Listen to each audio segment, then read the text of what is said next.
And today we are going to start the poem Lines from the Deserted Village.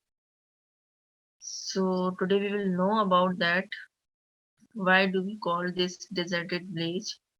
And either the people were living over there or not. It is a little bit prologue poem. We can say that that's why the name of this poem is Lines from the Deserted Village. So we are going to start this. It is written by Oliver Goldsmith. So goldsmith is doesn't mean that के जो लोग सोना ही बनाते हैं they are called goldsmith. This is for their cost as well. So that's why it is called the smith. अगर Jamaica की बात करें जो एक्स वाइफ थी इमरान खान की so that her name also called Jamaica Smith as well. So this is the cast. All right, we are not in Pakistan. So first of all, we will little bit introduction about the poet. Next slide. All right. So one by one, we are going to discuss of every stanza, and then just do remember that first of all, we are going to discuss about in this poem that how beautiful place it was. क्योंकि deserted तो ये बाद में हुई है. There are some reason. और उसके बाद हम ये पढ़ेंगे कि how much happy the people were. Or, those who were living in the village, they were very much happy. So that what are the reasons so that the people were very happy, and then resting of the stanzas we will learn about that why the people have left this place, and then the it is called deserted place. ठीक है एक वीरान जगह होगी where nobody wants to live over there and nobody was even though living. तो ये सब हम पढ़ेंगे इसमें वन बाय वन. अभी हम स्टैंजा नंबर 1 पढ़ लेते हैं so that you can see. Sweet Auburn, loveliest village of the plain, where health and plenty cheered the laboring swain, where smiling spring its earliest visit paid, and parting summer's lingering blooms delayed. What does this mean here? Either whatever it has been written, we will discuss later.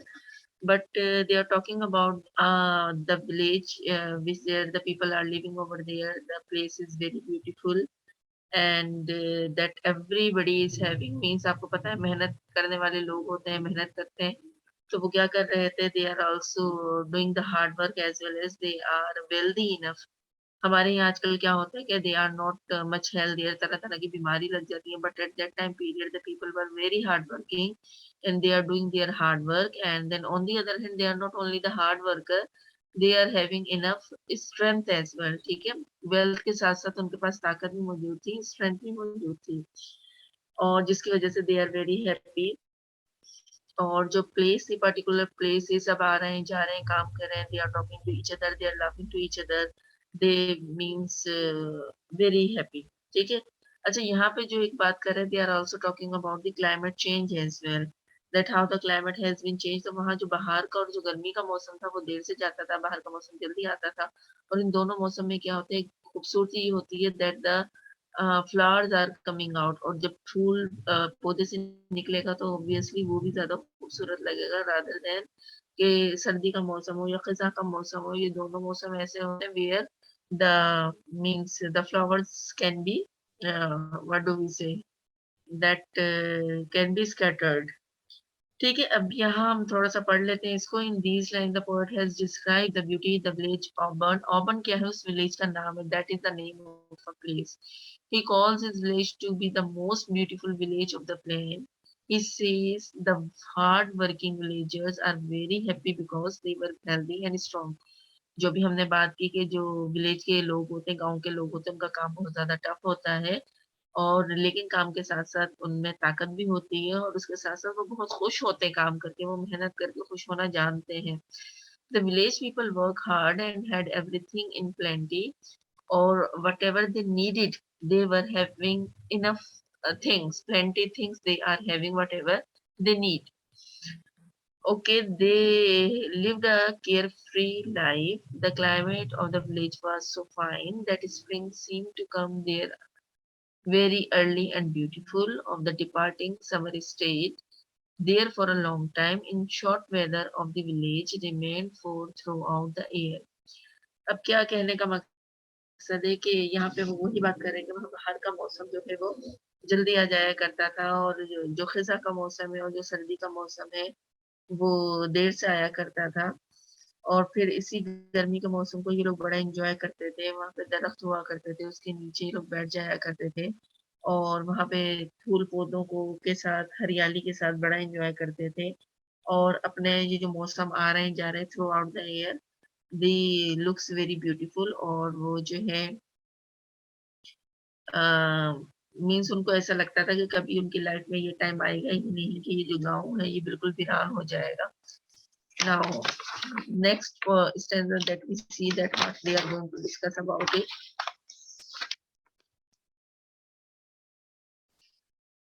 Next stanza, ji. Here they are talking about that they are lovely bowers of innocence and ease, seeds of my youth, when every sport could please. How often have loitered or daydreamed, where humble happiness endeared would have seen. So here what they are talking about that जो एक मंजर था, जो एक जगह थी where they are living, they are doing their work, they are playing, they are laughing, they are talking. So the place is very what do we say कि बिल्कुल innocent सी जगह थी, जहाँ लोगों को पता ही नहीं था कि क्या होना है, क्या नहीं। उनको ऐसा लगता था कि ये हमारे बहुत गोल्डन डेज़ हैं और इन जैसे दिन तो हमारे दोबारा आ ही नहीं सकते। और फिर उस टाइम पे क्या होता था कि वो लोग मीन्स कोई भी एक ऐसी गेम जिसमें स्ट्रेंथ हो जैसे अगर मैं कबड्डी की एग्जांपल दूँ तो that is the better example कि वो लोग क्या किया करते थे, वो एन्जॉय किया करते थे, कि भई हम लोगों ने कोई ऐसा गेम खेलना है जिससे हमारी जिस्म की ताकत लगे और उसमें फिर वो लोग देखेंगे भई सबसे ज़्यादा ताकतवर कौन है और फिर लोगों के दरमियान वो इंसान मशहूर हो जाए और फिर आते-जाते आपको पता है जब जीत की फ़तह हो जाती है, तो what they will have to do, they will have to talk about that कि भई तुमने ऐसे किया, तुमने वैसे किया, तुम तो बहुत ताकतवर हो। तो ये लोग अपने वो कोई भी ऐसी गेम जो है वो ये डिसाइड कर लिया करते थे और खेला करते थे or they were very very happy to play these type of game. Let's see. In these lines, the poet recalls and admires the beautiful shady places of the village Auburn, where he had spent the golden days of his youth. ठीक है ना जवानी के जितने भी दिन थे उन्होंने बड़े अच्छे वहां पे गुजारे. The lovely shady places of the village gave him happiness and a feeling of comfort and ease. अब वहाँ जो थे वो उन्हें खुशी मिलती थी, एहसास होता था, मज़ा आता था और बिल्कुल सुकून के साथ ये अपनी लाइफ गुज़ारते थे। ये पोएट जो है ये आप याद रखिए एक चीज़ मैं आपको बताऊँ कि ये जो है अपनी रियल स्टोरी यहाँ पे डिस्क्राइब कर रहा है कि ऐसा हुआ करता था। और फिर मैं वही बोलूँगी कि मतलब अपनी पूरी फैमिली को एक तरह से ये डिस्क्राइब कर रहा है, यहाँ पे जो गाँव के लोगों का ये ज़िक्र कर रहा है। तो he is telling that how he has just spent the time with them, ठीक है? अब क्या होता है कि in these days every sports were pleasing, the poet also remember how often he used to walk over the green field of his village and how every scene of the village was dear to him. यानी कि वो जो भी चीज़ किया करते थे, वो उसका बड़ा चर्चा होता था इनके गाँव में और इनके लिए बहुत छोटी-छोटी सी खुशियाँ होती थी, मज़ा आता था, एन्जॉय करते थे ये लोग और वहाँ पे अपना टाइम स्पेंड करना चाहते थे कि भई हम अपना काम करके आ जाएँ, उसके बाद हमें जो है अपने स्पोर्ट्स में भी जाना है, स्पोर्ट्स में भी तवज्जो देनी है, काम करना है, पढ़ना है हमने। So that's why they are very, very happy to live over there. Next stanza number 2 3 अब हम ज़िक्र करेंगे कि what they have done in stanza number 3. All right, now in stanza number 3, how often have I paused on every charm, the sheltered court, the cultivated farm, the never failing brook, the busy mill, the decent church that topped the neighboring, the hawthorn bush with seats beneath the shade, for talking age and whispering lovers made. ठीक है अब यहाँ इन lines में ये हमारे साथ क्या बात कर रहा है पोएट कि वो कह रहे हैं कि वो जो झाड़ियाँ थी जहाँ पे फूल खिला हुआ करते थे, खिले हुए थे तो ये लोग क्या करते थे, वहां पे बैठ जाया करते थे, बातें करते थे। लेकिन ये जो प्लेस थी एक्चुअली ज्यादातर ये उनकी थी, those who are love to each other. तो वो वहां पे बैठते थे, अपना टाइम गुजारा करते थे, और ये टाइम उनका बहुत ज्यादा फ्रूटफुल टाइम होता था। They are very happy to spend the time over there, क्योंकि वो एक ग्रीनरी एरिया होता था, फूल बहुत ज्यादा होते थे। तो कोई भी इंसान अगर वहां बैठेगा तो वो ऑब्वियसली मजा आएगा उनको वहां पे, मतलब बैठने में, बातें करने में। तो वो वहां पे ऐसा टाइम गुजारा करते थे। ठीक है, आपस में वो क्या करते थे, यहाँ पे जो स्प्रिंग लवर्स का जिक्र हो रहा है हमदा, स्प्रिंग लवर्स का यहाँ पे जो जिक्र हो रहा है, वो जिक्र ही ये हो रहा है कि they are just talking silently, जिसको हम सरगोशी करना भी कहते हैं, कि आपस में वो बातचीत किया करते थे। और मतलब ये जो एक विलेज था, इसे बड़ा खुशगवार विलेज कहा जाता था, कि भाई वहां जाओ, वहां तो हर कोई बड़ा हैप्पी होता है, सब अपने अपने हिसाब से बहुत खुश रहते हैं वहां पे। और जो भी वहां जाता था, जो भी वहां पे हार्ड वर्किंग करता था, वहां पे उससे बहुत ज्यादा मिलता था, उसे बहुत ज्यादा नवाजा जाता था। और ये कि वो जितनी भी मेहनत करते थे, उसके बदले जब उन्हें मिलता था तो वो उसको बड़ा एंजॉय करते थे। वो कभी ये नहीं कहते थे कि हमें कम मिला या हमसे मेहनत ज्यादा ली जाती है। और हर कोई, everybody was having the freedom to do their own work. कोई किसी के लिए बाउंड नहीं था, सब एक दूसरे के लिए फ्री थे, जो जो काम करना चाहता था वो वहां किया करता था। और जो यूथ थे, जो जवान लड़के थे, वो वहां पे जब खेला कूदा करते थे, तो जो ओल्ड पीपल है वो उनको देखा करते थे, उनको देख देख के वो खुश हुआ करते थे। और मीन्स दे आर हैप्पी कि भाई हमारी जो यंग जनरेशन है, how much they are happy, they are playing to each other, they are discussing. और इसके अलावा क्या करते थे कि वहां पे जो है जादूगर वाला भी आया करता था। और वहां पे जब ये लड़के, जो जवान लड़के होते थे, they will also see to them and then they are just enjoy with them. और इसके अलावा जो है, means they can also try to do this type of performance by themselves, के जाहिर बात है जब वो एक चीज देखेंगे they wanted to adopt it, कि भाई we will enjoy and then the everybody can be laugh over there. अब थोड़ा सा हम देख लेते हैं कि what it has been written over here. In these lines, the poet has described the beautiful places of his village where he had spent much time in his youth. ठीक है ना, कि यहाँ पे उन्होंने बहुत ज्यादा टाइम गुजारा करते थे इस खूबसूरत विलेज में अपने यंगस्टर के साथ। He says during his walk, he was attracted by various scenes of the village. He remembers the beautiful cottage under the shade of the tree. He also mentions the cultivated farm and shading crops, which presented a beautiful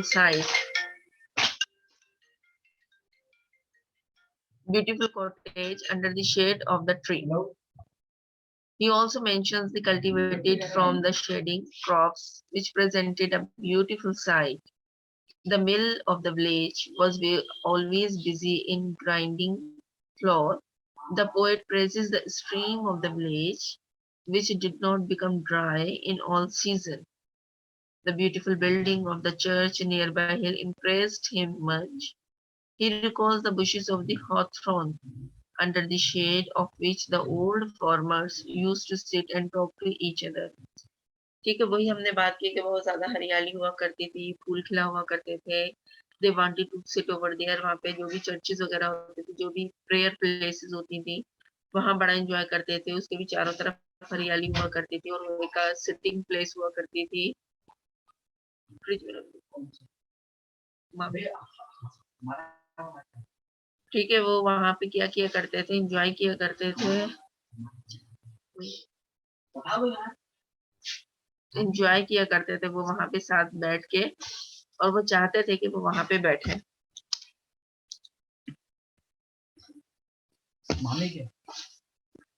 इसके अलावा ये यहाँ कह रहे हैं, the young lovers also set under the shade of the bushes and whisper to one another. ये एक बहुत अच्छी जगह होती थी, those who loves to one another, और वहां पे बैठ के वो बातें किया करते थे, सरगोशी किया करते थे, और अपना टाइम बहुत अच्छा स्पेंड किया करते थे। सो नाउ नेक्स्ट,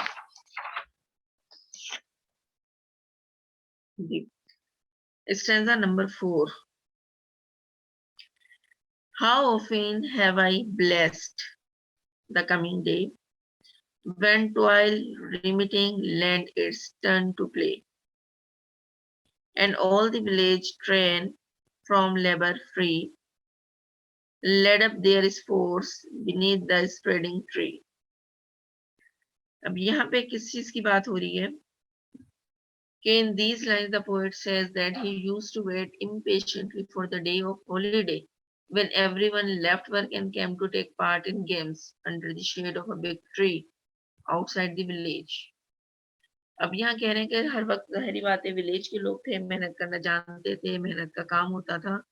तो ये लोग क्या किया करते थे, छुट्टी का दिन क्या बड़ा जो है ना हॉलिडे का वेट किया करते थे कि हॉलिडे हो and then they should come, they will leave the work, अपना काम छोड़ के वो यहाँ पे आए और गेम वगैरह खेलें under the shade of a big tree. ज़ाहिर है बड़े-बड़े दरख्त थे, गाँव का एरिया था, तो वहाँ पे उन्हें शेल्टर की भी कोई परेशानी नहीं थी, इज़िली उन्हें शेल्टर मिल जाता था and they can play there.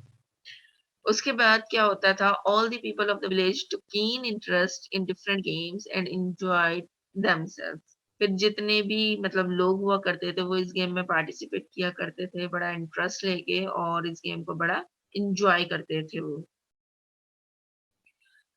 Alright next,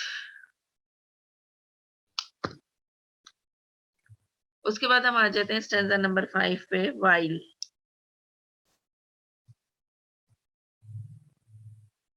ji, stanza number 5, while,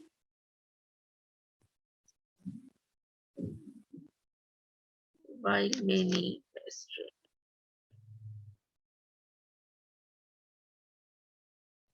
alright, अब यहाँ पे ये हमारे साथ क्या कह रहा है, while many pastoral sights and the sights of the art and fields of strength went round, and still as each repeated pleasure tired, succeeding his force the mere band inspired, the dancing pair that simply sought renown by holding out to tire each other down. So here what the poet is saying, in these lines, the poet is describing the day of holiday in the village. The villagers assembled under the shade of a tree outside the village and played different games. जैसा कि हमने previous stanza में भी जिक्र किया कि holiday का wait किया करते थे और उसमें हर बड़ा छोटा जो है वो participate करता था और अपनी life को enjoy करता था, कोई भी अपनी मनपसंद का game खेल कर। The old people of the village sat in a circle and watched them. और जो old लोग थे जिनमें strength नहीं थी, ताकत नहीं थी, वो गोल दायरा बना के बैठ जाया करते थे। Various kinds of games were played under the shade of spreading trees. These included clever tricks of art and show of strength. कि वो अपनी ताकत वाली जितनी भी गेम्स हुआ करते थे सबसे पहले वो उसको ट्राई किया करते थे, जैसे कबड्डी वगैरह हो गई, एक दूसरे को खींचना, पकड़ना, मारना। When the villagers got bored by playing game again and again, they took up another sport.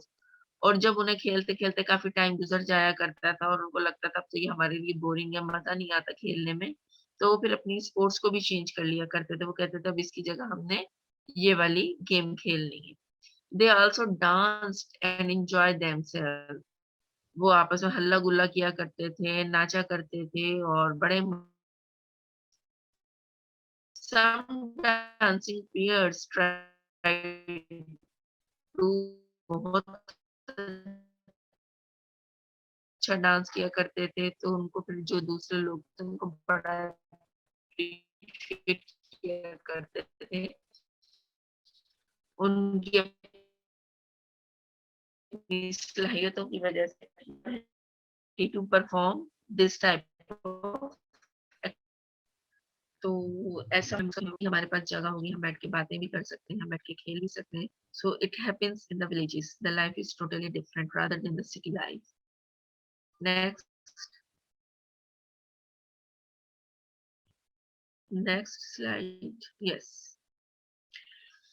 Now the Simeon, mistrustless of his smutted face, while secret laughter tittered round the place, the bashful virgin sidelong looks of love, the Marthan glance that would whose looks reprove,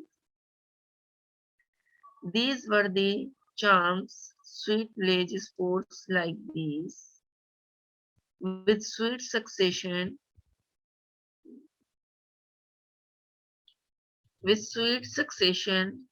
taught even toil to please. These round day bowers, their cheerful influence shade, they were the charms, but all these charms are flayed. These were the charms, but all these charms are flayed. Here, what we are going to discuss about, okay. So here we are discussing about that the poet is describing differently games that were played under the shade of a tree outside the village. कि लोग जाते थे games खेला करते थे बाहर जाके दरख्तों के नीचे. He says sometimes the face of village was blackened and Joe, but he was unaware of this. कि यहाँ पे ये बताने की कोशिश कर रहे हैं कि वहां पे जो मतलब सो जाया करते थे अगर किसी को गांव में चारपाई डाल के ये लोग लेट जाते हैं अक्सर और वहां किसी की आंख लग जाया करती थी गहरी आंख लग जाया करती थी तो ये कोई भी फेस पॉलिश वगैरह लेके ब्लैक कलर की वो उसके मुंह पे लगा दिया करते थे जो कि उस सोने वाले इंसान को नहीं पता होता था कि उन्होंने उसके साथ क्या किया है. ऑन कर दो लाइट.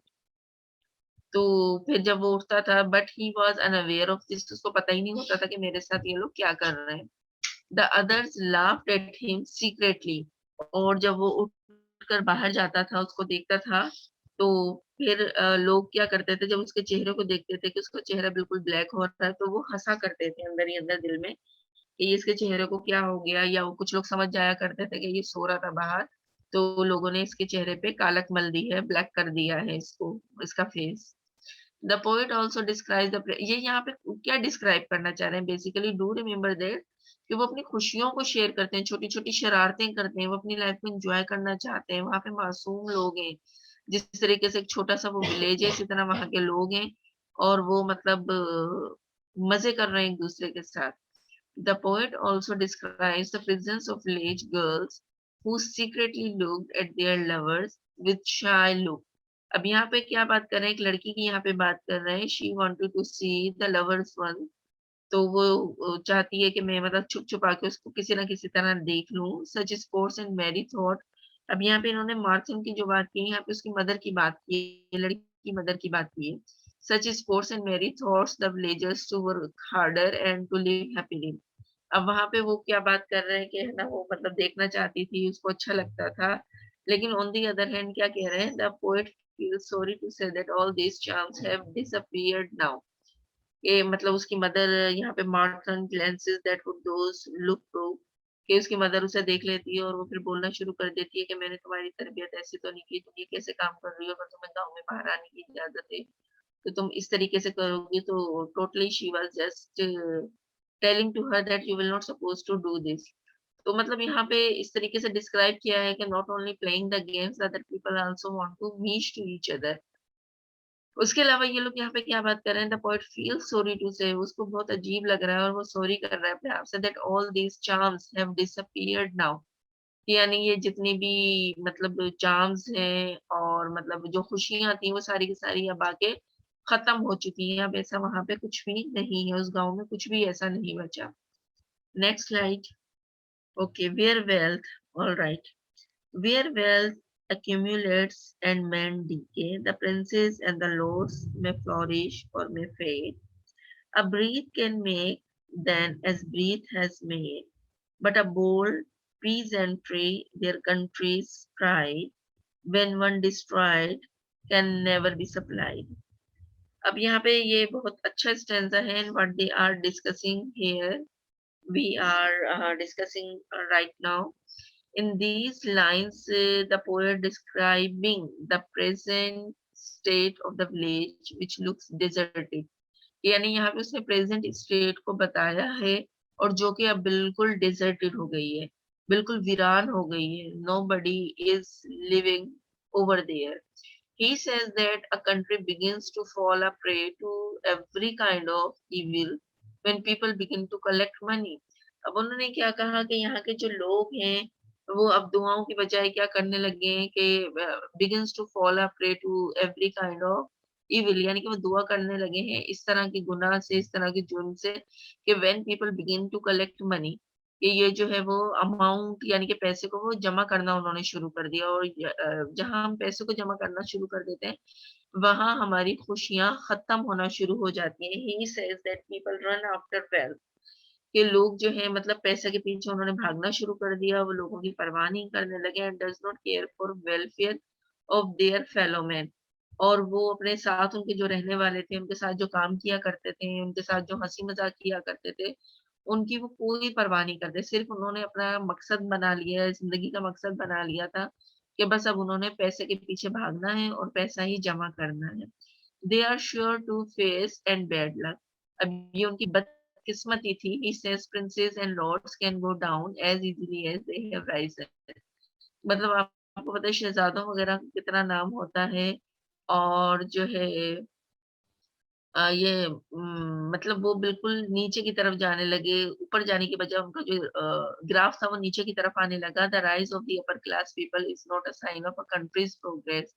ज़रूरी नहीं होता कि जितने ही लोग बड़े हों, वो एक अच्छा साइन हो उस कंट्री के लिए, उनकी प्रोग्रेस डाउन भी जाती है। And it is the hard working farmer who is the real pride. यहाँ पे वो लोग जो कि हार्ड वर्कर थे, उनके लिए ये मतलब प्राइड की बात है कि वो जब तक यहाँ पे थे, ये जो गाँव था, ये बहुत ज़्यादा खुशगवार था, और अब जाके वो डेज़र्टेड हो गया। क्यों? क्योंकि लोगों ने पैसों को जमा करना शुरू कर दिया है। Of a country once the bold and courageous farmer is destroy, अगर इस तरह के लोग वहाँ से मर जाएँगे, चले जाएँगे एक-एक करके, नथिंग कैन रिस्टोर देम, उनको दोबारा कोई लाने वाला नहीं होगा। अच्छा, एक जगह मैं यहाँ पे बात करूँगी कि ये जो हमारी मनी होती है अकोमोडेट नहीं होनी चाहिए, जमा कभी भी नहीं होनी चाहिए।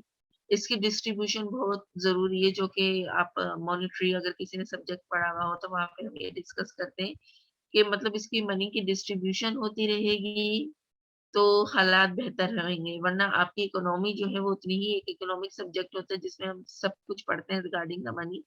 वरना क्या होगा कि जहाँ हमने मनी को स्टोर करना शुरू कर दिया, वहीं से प्रॉब्लम्स आना शुरू हो गई। अब यहाँ पे ये यही कह रहे हैं कि डाउनफॉल जो था, डाउन फॉर्च्यून जिसे हम बदकिस्मती भी कहते हैं अनफॉर्च्यूनेटली, ये सारे के सारे लोग जो थे वो मरना शुरू हो गए, और जो फिर नई जनरेशन थी उन्होंने पैसों को जमा करना शुरू कर दिया। तो वो मतलब लाइफ जो थी उनकी डिस्ट्रॉय होना शुरू हो गई, जो उनका विलेज था वो बुरी तरह से मुतासिर हुआ, और जो है मतलब शहज़ादे और आका जो है वो दूसरे भी जो मज़ीद आने लगे उस गाँव में, तो ज़ाहिर-सी बात है उनका भी यही मोटिव होता था कि पैसों को जमा करना है। जबकि जो एक बहादुर किसान था वो अपने मुल्क के लिए बड़ा फ़ख्र का बाइस था कि भई वो मेहनत करके पैसे कमा रहा है, और इस तरीके से ये यहाँ तबाही की तरफ ये गाँव आ पहुँचा, जब इस तरह के मेहनतकश लोग यहाँ से खत्म हो गए, चल बसे। नेक्स्ट। उसके बाद अब हम इसकी कॉन्टेक्सचुअल स्टडी देखते हैं, इसका निचोड़ हम देखते हैं कि what do we have done here. In this poem the poet had described the sweet memories of the village. ज़ाहिर-सी बात है अब डेज़र्टेड हो चुका है, बंजर ज़मीन है खाली वहाँ पे, तो वो डेज़र्टेड ही होगा। तो यहाँ पे उसकी मेमोरीज़ का ज़िक्र किया जा रहा है। उस विलेज का नाम है Auburn, where he had spent the days of his childhood, जहाँ उसने अपना पूरा बचपन गुज़ारा, जहाँ उसने अपनी पूरी जवानी गुज़ारी। The village was a happy place and the simple villagers lived carefree life। लोगों को वहाँ परवाह नहीं होती थी कि वो किस किस्म की लाइफ गुज़ार रहे हैं, और लोग आपस में क्या कर रहे हैं, क्या नहीं। जिसको वहाँ जो करना होता था, वो हैपीली करता था। They don't care for anyone else। They are just spending their life happily। Youth, boys and the girls of the village played the village games and enjoyed themselves। वहाँ पे लड़के-लड़कियाँ दोनों ही खेला करते थे गाँव में, और बड़ा एन्जॉय किया करते थे वहाँ के गेम्स को। The poet feels sorry to say that the village lies deserted now। वो बड़े अफ़सोस के साथ कहता है कि वही विलेज जहाँ पे कभी इतनी रौनक हुआ करती थी, अब कंप्लीटली डेज़र्टेड हो गया है, वीरान हो गया है। अब इसकी हम समरी को भी थोड़ा-सा देख लेते हैं कि how do we will write down a summary so that you are able to write down in your own words as well। Summary, कि थोड़ी-सी भी you will write down in detail because you know the whole story about the deserted village। So in this poem, Oliver Goldsmith praises his native village, Auburn, He calls it happy time of his age. जो time उसने अपने बचपन में गुजारा, it was a very good time, happy time. The villagers were very wealthy and cheerful. वो मेहनती भी थे और उनके पास पैसा भी मौजूद था. It was fine village where the spring came earlier. और ये वो जगह थी जहाँ पे spring जो है जल्दी आ जाया करते, which had long summer, और जो गर्मियाँ थी वो भी एक लंबे अरसे के लिए हुआ करती थी. The villagers were simple, fold and led a very contented life. वो बहुत ही ज़्यादा सिंपल लोग हुआ करते थे, उनकी जो लाइफ होती थी, लाइफ का बिल्कुल लिमिटेड था, कंटेंटेड था, कि बस उन्होंने मेहनत करनी है, उन्होंने खेलना है और उन्होंने अपने काम से काम रखना है. The poet had spent his youth in this village. He therefore cannot forget his charm. Its charm, he remembers that there were green fields where he wandered, the mill, the stream and the church. ये वही जगह थी जहाँ पे वो मतलब church भी देखा करता था, ग्रीन फील्ड्स भी हुआ करती थी, स्ट्रीम भी हुआ करता था वहाँ पे, और मजे आते थे इन लोगों को वहाँ पे. He remembers that there were shady places for taking rest and enjoying chatting. कि जहाँ पे लोग जाके आराम किया करते थे और रेस्ट भी किया करते थे, और अगर किसी से बातें करनी होती थी तो वो भी वहाँ बैठ के आराम से कर लिया करते थे. Now next.